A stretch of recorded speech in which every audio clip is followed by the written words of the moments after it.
কংগ্ৰেছে ভাবিছে ৰুণজ্যোতি গগৈক লগত লৈ চৰকাৰ গঠন কৰিব পাৰিব। কংগ্ৰেছে ভাবিছে মনোৰঞ্জন তালুকদাৰক লগত লৈ চৰকাৰ গঠন কৰিব পাৰিব। মই তেওঁলোকৰ প্ৰতি শুভেচ্ছা জনাইছোঁ। তেওঁলোকে চৰকাৰ গঠন কৰক, আমাৰ সঁচা শুভেচ্ছা তেওঁলোকৰ প্ৰতি আছে। গতিকে মই আশা কৰোঁ যে গৌৰৱ গগৈ চৰকাৰত থাকক, গৌৰৱ গগৈ মুখ্যমন্ত্ৰী হওক, তাৰপিছত মই আৰু হিমন্ত বিশ্ব শৰ্মা বিৰোধীত থাকোঁ। তেতিয়া কিমান মজা হ'ব বিধানসভাখন। আৰু তেওঁলোকে যাতে চৰকাৰ গঠন কৰাৰ ক্ষেত্ৰত আমি যাতে বাধা নহওঁ, তাৰ কাৰণে মই চেষ্টা কৰিম। আমি যাতে হিমন্ত বিশ্ব শৰ্মাৰ চৰকাৰখনক গিৰোৱাৰ ক্ষেত্ৰত কংগ্ৰেছক সহায় কৰিব পাৰোঁ, এইটো চাম। কিন্তু এতিয়াও কিছুমান মানুহে মিছামিছি বাতৰি প্ৰচাৰ কৰি আছে যে কংগ্ৰেছৰ লগত আমাৰ আলোচনা চলি আছে। যোৱা 13 তাৰিখৰ দিনা কংগ্ৰেছে ৰাইজৰ দলক নাওবৈচা, ৰঙানদী, দলগাঁও আৰু ঢিং নিদিওঁ বুলি ক'লে। সেইদিনাৰ পৰা কোনো আলোচনা হোৱা নাই। আপোনালোকৰ টিভিতে মই দেখি আছো যে নাই আলোচনা মনে মনে চলি আছে। কোনো আলোচনা চলা নাই। কোনো গৌৰৱ গগৈ, কোনো জিতেন্দ্ৰ সিঙে, কোনো অখিল গগৈলৈ ফোন কৰা নাই। কালিলৈকে আমাৰ 64 কেণ্ডিডেটৰ প্ৰাৰ্থী তালিকা কমপ্লিট হ'ল। আজি আৰু 10জনমান সমষ্টিৰ প্ৰাৰ্থী আহি আছে। গতিকে 75ৰ পৰা 80ৰ ভিতৰত আমাৰ নিৰ্বাচনৰ সমষ্টি ইতিমধ্যে আমাৰ যোগাযোগত আছে বা আমি তেওঁলোকৰ প্ৰাৰ্থী নিৰ্বাচিত কৰিবৰ কাৰণে সুযোগ লাভ কৰিছোঁ। তো গতিকে সেই কাম চলি আছে। আজিৰ ভিতৰত আমি তৃতীয়খন তালিকা প্ৰস্তুত কৰিম আৰু কাইলৈ বা পৰহিলৈ ফাইনেল লিষ্টখন পকাম। মই কালি এটা লিখিতভাৱে প্ৰস্তাৱ আমাৰ দললৈ প্ৰেৰণ কৰিছোঁ যে যোৰহাটত গৌৰৱ গগৈৰ বিৰুদ্ধে প্ৰাৰ্থী দিব নালাগে। সেই সম্পৰ্কে আজি সন্ধিয়া আমাৰ বৈঠক অনুষ্ঠিত হ'ব আৰু বৈঠকত যদি আমাৰ দলে এগ্ৰী কৰে তেতিয়াহ'লে গৌৰৱ গগৈৰ বিৰুদ্ধে প্ৰাৰ্থী আমি নিদিওঁ। গৌৰৱ গগৈ বিধানসভাত অহাটো মই বিচাৰোঁ। আমাৰ বিধানসভাৰ মান উন্নত হ'ব লাগে। আমাৰ 126জন বিধায়ক যদিও বিধানসভাত থাকে, 126জন মানৰ ভিতৰত 6জন মানেহে অকল বিধায়কৰ কাম কৰিব পাৰে। মানে বিধায়কৰ প্ৰথম কামটো হ'ল বিধান ৰচনা কৰা, আইন প্ৰণয়ন কৰা। লেজিছলেটিভ এছেম্বলি আইন সভা বুলি কোৱা হয়। আইন প্ৰণয়ন কৰিবলৈ হ'লে বিধায়কজনে সংবিধানখন মুখস্থ থাকিব লাগিব। কনষ্টিটুৱেণ্ট এছেম্বলি ডিবেটছবিলাক খুব ভালকৈ পঢ়া হ'ব লাগিব। আইন কানুনৰ জ্ঞান থাকিব লাগিব। কিন্তু অসমত 99.9% বিধায়কৰে সেই জ্ঞানটো নাথাকে। সেইকাৰণে যোৱাবাৰ যদিও কংগ্ৰেছৰ 29জন বিধায়ক জিকিছে, আপুনি দেখিব যে তেওঁলোকে বিশেষ কণ্ট্ৰিবিউশ্যন আছাম এছেম্বলিলৈ আগবঢ়াব পৰা নাই। সেইকাৰণে গৌৰৱ গগৈ আহিলে, তেওঁ যিহেতু লোকসভাত আছিলে, গতিকে নিশ্চিতভাৱে তেওঁ নিজে যদি বাহিৰত থাকে তেতিয়াহ'লে প্ৰাইভেট মেম্বাৰ্ছ বিল আনিব পাৰিব আৰু যদি চৰকাৰ কৰে তেতিয়াহ'লে তেওঁ দৰকাৰী আইন আনিব পাৰিব। গতিকে মই ভাবোঁ যে গৌৰৱ গগৈ অসম বিধানসভালৈ অহাটো খুব প্ৰয়োজন। সেইকাৰণে মই গৌৰৱ গগৈক বিধানসভালৈ অহাটো বিচাৰোঁ। কিন্তু একেটা সময়তে মই কওঁ যে গৌৰৱ গগৈৰ সমষ্টি নিৰ্বাচনটো বহুত ভুল হৈছে। মই যিমান দূৰ জানো, কালি মোৰ যোৰহাট জিলা কমিটিখন আহিছিলে আমাৰ ৰাইজৰ দলৰ যেতিয়া যোৰহাট জিলা কমিটিখনৰ লগত বহিছোঁ, তেওঁলোকে মোক বাৰম্বাৰ কৈছে যে কংগ্ৰেছৰ স্থিতি, সাংগঠনিক স্থিতি মানে যোৰহাটত সাংঘাতিক বেয়া। মোক তেওঁলোকে কৈ আছে যে গৌৰৱ গগৈ তিয়কত খেলিব লাগিছিলে, নহ'লে তিতাবৰত খেলিব লাগিছিলে, নহ'লে আটাইতকৈ ভাল সমষ্টিটো তেওঁৰ কাৰণে মাহ মৰা আছিল। কিন্তু যোৰহাট সমষ্টিটো তেওঁ চুজ কৰি ল'লে। কিন্তু যোৰহাট সমষ্টিটোত মোক যোৰহাট জিলা কমিটিয়ে, আমাৰ জিলা কমিটিয়ে কোৱা মতে কংগ্ৰেছ দলৰ সাংগঠনিক স্থিতি একেবাৰে কম আৰু সেইকাৰণে এইটো এটা অত্যন্ত চেলেঞ্জিং চিট হয়। আৰু যিহেতু মোক জিলা কমিটিয়ে ক'লে যে সেইটোত গৌৰৱ গগৈৰ অলপ প্ৰব্লেম আছে, সেইকাৰণে মই সিদ্ধান্ত লৈছোঁ, মোৰ পিনৰ পৰা প্ৰস্তাৱ পঠিয়াইছোঁ যে গৌৰৱ গগৈক জিকোৱা দৰকাৰ আৰু সেইকাৰণে গৌৰৱ গগৈক এবাৰ যাতে নাহাৰে তাৰ কাৰণে আমি আমাৰ পিনৰ পৰা প্ৰাৰ্থিত্ব প্ৰদান কৰাটো বন্ধ ৰাখিম। এইটো মানে মই প্ৰস্তাৱহে দিছোঁ দেই, এতিয়ালৈকে পাছ হোৱা নাই। মই দললৈ প্ৰস্তাৱ দিছোঁ আৰু মোক দলে জনাইছে যে আজি দলে এই সম্পৰ্কে এখন মিটিং কৰিব আৰু তাৰ পাছতে সিদ্ধান্ত দিব। মইতো ভাবোঁ যে গৌৰৱ গগৈয়ে ডাইৰেক্টলি যদি মোক ৰিকুৱেষ্টটো কৰে, তেওঁ অনুৰোধ বৰকে নকৰে, তেওঁ অকণমান অহংকাৰত থাকে, তেওঁ মানুহলৈ ফোন চোন নকৰে আৰু ফোনো বৰকে নধৰে। কিন্তু তেওঁ যদি মোক পোনপটীয়াকৈ কয়, যদি পোনপটীয়াকৈ তেওঁ অনুৰোধ কৰে, তেতিয়াহ'লে আমাৰ দলৰ যিটো ছেটআপ আছে, আমাৰ দলৰ তেওঁলোকতকৈ ভাল ছেটআপ আছে যোৰহাট সমষ্টিটোত, আমাৰ দলৰ ছেটআপটোৱে তেওঁক সহায় কৰি দিবলৈ মই অনুৰোধ কৰিম, যদিহে তেওঁ পোনপটীয়াকৈ মোক অনুৰোধ কৰে। আমাৰ যোৰহাট জিলা কমিটিয়ে বাৰম্বাৰ কৈ আছে যে যোৱা সময়বিলাকত যিমানবিলাক যোৰহাটত প্ৰগ্ৰেম হৈছে, ইউনাইটেড প্ৰগ্ৰেম, সেই আটাইবিলাকতে কংগ্ৰেছ দলৰ স্থিতি অত্যন্ত দুৰ্বল আছিলে আৰু আমাৰ দলেহে তাতে লিড লৈ আছিলে যোৰহাট নগৰখনত। গতিকে মই আমাৰ দলৰ জিলা কমিটিৰ নেতৃবৰ্গক কৈছিলোঁ যে যদি গৌৰৱ গগৈয়ে মোক ফোন কৰে তেতিয়াহ'লে কিন্তু আপোনালোকে গৌৰৱ গগৈৰ কাৰণে লাগি দিব লাগিব। এতিয়া গৌৰৱ গগৈ নিজে যদি অহংকাৰটো ত্যাগ কৰি মোলৈ ফোন কৰে তেতিয়াহ'লে নিশ্চিতভাৱে আমি সহায় কৰি দিম। শিৱসাগৰত আপোনাৰ বিৰুদ্ধে প্ৰাৰ্থিত্ব নিদিবলৈ কাৰণে আপুনি এইটো কৰিছে নেকি?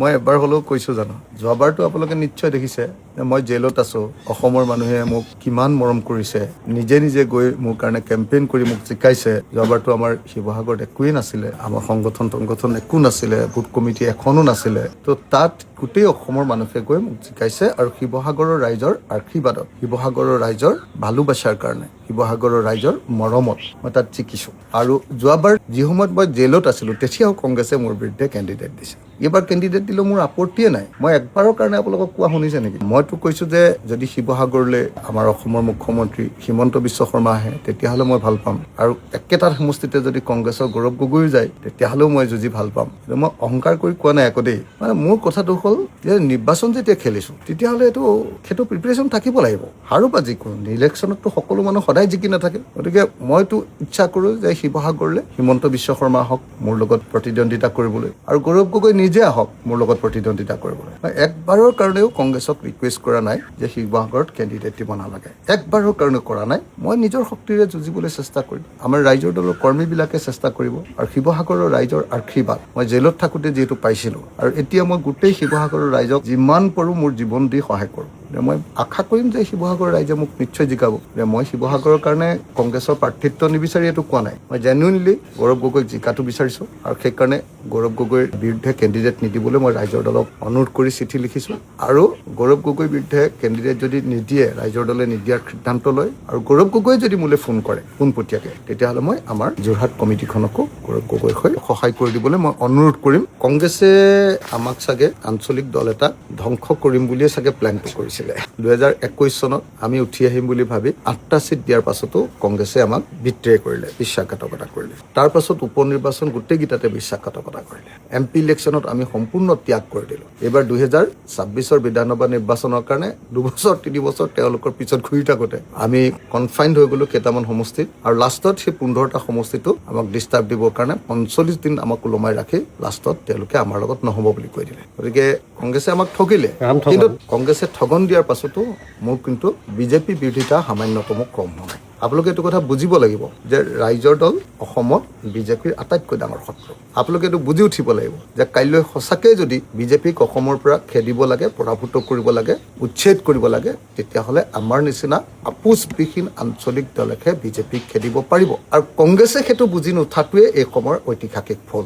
কংগ্ৰেছে অকণমান তেওঁলোকৰ সাংগঠনিক স্থিতি অকণমান ভাল হোৱাৰ লগে লগে তেওঁলোকে ভাবি গ'ল যে নাই আমি অকলে পাৰিম, আৰু এই সময়ত অখিল গগৈ ৰাইজৰ দলৰ নিচিনা আপোচবিহীন দল এটাক আকৌ উঠি আহিবলৈ নিদিওঁ। আৰু মোৰতো সন্দেহে হৈছে যে গৌৰৱ গগৈ আচলতে 2026 কাৰণে ইলেকশ্যন খেলা নাই। আপুনি চাবচোন, চব পুতেকবিলাকক দিছে, প্ৰদ্যুৎ বৰদলৈৰ পুতেক, ৰকিবুল হুছেইনৰ পুতেক, মন্ত্ৰী গৌতম বৰাৰ পুতেক, চব পুতেকবিলাকক কেলৈ দিছে বাৰু? পুতেকবিলাকক এইকাৰণে দিছে যে 31ৰ নিৰ্বাচনৰ কাৰণে গৌৰৱ গগৈ নিজৰ টীমটো বনাই আছে। এইবাৰ তেওঁ বিজেপিক বোধহয় ৱাক অভাৰ দিব খুজিছে, বিজেপিৰ লগত যুঁজিব খোজা নাই। সেই একেটা কাৰণতে গৌৰৱ গগৈ BTAD ইলেকশ্যনত 40খন আসনৰ ভিতৰত 40খন আসনতে অকলে চিট দি বিজেপিৰ কাৰণে পথ মুকলি কৰি দিব খুজিছিল। তো গতিকে মই ভাবোঁ যে এই গোটেই কথাবিলাক অসমৰ মানুহে বুজি লোৱা দৰকাৰ। কিন্তু মই তাৰ পাছতো কৈছোঁ দেই, য'ত কংগ্ৰেছ যিকেইটা চিটত জিকিব বুলি ভাবোঁ, আমি একদম কণ্টেষ্টত আহি গৈছে বুলি ভাবোঁ, মই সদায় আছোঁ। কিন্তু কংগ্ৰেছে যি ধৰণে বিট্ৰে কৰিলে তাৰ পাছত আৰু আমাৰ ইলেকশ্যনলৈ যোৱাৰ বাহিৰে কোনো বাটে নাথাকিলে। লুৰিণজ্যোতি গগৈ কিন্তু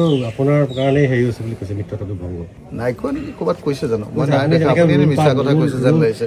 ৰুল যেনেকে পালন কৰিব লাগিছিলে তেনেকে নাই। আপুনি এইটো মিছা কথা কৈছে যেন লাগিছে মোৰ। নহয়, এইটো একেবাৰে নহয়। মই লুৰিণজ্যোতি গগৈয়ে কোৱা নাই, মই দেখা নাই। তেনেকুৱা এটা কৈছে কথা। নাই, লুৰিণজ্যোতি গগৈ কোৱা নাই, মই দেখা নাই। মই নেদেখাকে কেতিয়াও কথা নকওঁ, মিছা কৈ লাভ নাই। লুৰিণজ্যোতি গগৈয়ে আমাৰ বিৰুদ্ধে একো কোৱা নাই, কিন্তু আমাৰ পক্ষতো একো কোৱা নাই। আৰু এলায়েন্সটো লুৰিণজ্যোতি গগৈ ইচ্ছা কৰা হ'লে ৰখাব পাৰিলে, কিন্তু লুৰিণজ্যোতি গগৈ অকল নিজৰ দলৰ স্বাৰ্থ আৰু নিজৰ স্বাৰ্থ চাবলৈ গৈ আমাক বিট্ৰে কৰিলে। তেওঁ আমাক বিট্ৰে কৰিলে। বামপন্থী দলবিলাক, আঞ্চলিক দলবিলাক একলগ হৈ আমি কংগ্ৰেছক ঐক্যবদ্ধভাৱে কথা কোৱা হ'লে তেতিয়াহ'লে কংগ্ৰেছে মানিলেহেঁতেন, কিন্তু কংগ্ৰেছে তেওঁলোকক লগত লৈ ল'লে আৰু মোৰ বিৰুদ্ধে ব্যৱহাৰ কৰিলে, ৰাইজৰ বিৰুদ্ধে ব্যৱহাৰ কৰিলে। গতিকে আমাৰ বিবেচনা চলি আছে, সেইটো আমি নাজানো। আমাৰ আজিৰ দিনটোত মই মাত্ৰ এজন মানুহৰ কথা কৈছোঁ, গৌৰৱ গগৈ। মই খুব আন্তৰিকতাৰে বিচাৰোঁ যে গৌৰৱ আমাৰ বিধানসভালৈ আহক। আজিৰ দিনটোত আপোনালোকে নিশ্চয় দেখিছে যে বিধানসভাখন অকল অখিল গগৈ আৰু হিমন্ত বিশ্ব শৰ্মাৰ মাজত চলি থাকে। বিধানসভাৰ অধিৱেশন হ'লে অকল দুজন মানুহৰ শ্ব'ত পৰিণত হৈ যায়। কেলে? কাৰণ বাকী বিধায়কবিলাকে তেওঁলোকে পঢ়া শুনা কৰি বিতৰ্কত অংশগ্ৰহণো কৰিব নোখোজে, বহুতে বেছিভাগে মানে, আৰু দলগতভাৱে তেওঁলোকে যুঁজ এখন লাগিবৰ কাৰণে আগবাঢ়ি নাযায়। কিন্তু মই ভাবোঁ যে গৌৰৱ গগৈ আহিলে যুঁজখন লাগিব, কাৰণ তেওঁ লোকসভাত ৰাহুল গান্ধীৰ লগত এক্সপিৰিয়েঞ্চ হৈছে। গতিকে মই আশা কৰোঁ যে গৌৰৱ গগৈ চৰকাৰত থাকক, গৌৰৱ গগৈ মুখ্যমন্ত্ৰী হওক, তাৰপিছত মই আৰু হিমন্ত বিশ্ব শৰ্মাৰ বিৰোধীত থাকোঁ। তেতিয়া কিমান মজা হ'ব বিধানসভাখন হয় নে নহয় আপোনালোকে নিজে কওক গতিকে মই একদম ক্লিয়াৰ দেই মোৰ কাৰণে একদম খাটাং কথা কংগ্ৰেছে ভাবিছে লুৰিণজ্যোতি গগৈক লগত লৈ চৰকাৰ গঠন কৰিব পাৰিব কংগ্ৰেছে ভাবিছে মনোৰঞ্জন তালুকদাৰক লগত লৈ চৰকাৰ গঠন কৰিব পাৰিব মই তেওঁলোকৰ প্ৰতি শুভেচ্ছা জনাইছোঁ তেওঁলোকে চৰকাৰ গঠন কৰক আমাৰ সঁচা সঁচি শুভেচ্ছা তেওঁলোকৰ প্ৰতি আছে মই সঁচাকৈ কৈছোঁ তেওঁলোকৰ প্ৰতি মোৰ সঁচা সঁচি শুভেচ্ছা ৰাইজৰ দলৰ 100% শুভেচ্ছা মই গৌৰৱ গগৈ লুৰিণজ্যোতি গগৈ আৰু মনোৰঞ্জন তালুকদাৰৰ কাৰণে আমাৰ ৰাইজৰ দলৰ তৰফৰ পৰা পঠিয়াইছোঁ তেওঁলোকে চৰকাৰ গঠন কৰক মই এইটো বিচাৰিম যে তেওঁলোকে চৰকাৰ গঠন কৰক আৰু হিমন্ত বিশ্ব শৰ্মাক বিজেপি চৰকাৰক পৰাভূত কৰক আৰু তেওঁলোকে যাতে চৰকাৰ গঠন কৰাৰ ক্ষেত্ৰত আমি যাতে বাধা নহওঁ তাৰ কাৰণে মই চেষ্টা কৰিম আমি যাতে হিমন্ত বিশ্ব শৰ্মা চৰকাৰখনক গেৰুৱাৰ ক্ষেত্ৰত কংগ্ৰেছক সহায় কৰিব পাৰোঁ এইটো চাম কিন্তু আপোনালোকক খালি এটা কথা কৈ থওঁ আপোনালোকে এতিয়াও কিছুমান মানুহে মিছামিছি বাতৰি প্ৰচাৰ কৰি আছে যে কংগ্ৰেছৰ লগত আমাৰ আলোচনা চলি আছে যোৱা 13 তাৰিখৰ দিনা কংগ্ৰেছে ৰাইজৰ দলক নাওবৈচা ৰঙানদী দলগাঁও আৰু ঢিং নিদিওঁ বুলি ক'লে সেইদিনাৰ পৰা কোনো আলোচনা হোৱা নাই গৌৰৱ গগৈয়ে এতিয়ালৈকে মোক এটাও ফোন কৰা নাই জিতেন্দ্ৰ সিঙেও মোলৈ এটাও ফোন কৰা নাই আপোনালোকৰ টিভিতে মই দেখি আছো যে নাই আলোচনা মনে মনে চলি আছে কোনো আলোচনা চলা নাই কোনো গৌৰৱ গগৈ কোনো জিতেন্দ্ৰ সিঙে কোনো অখিল গগৈলৈ ফোন কৰা নাই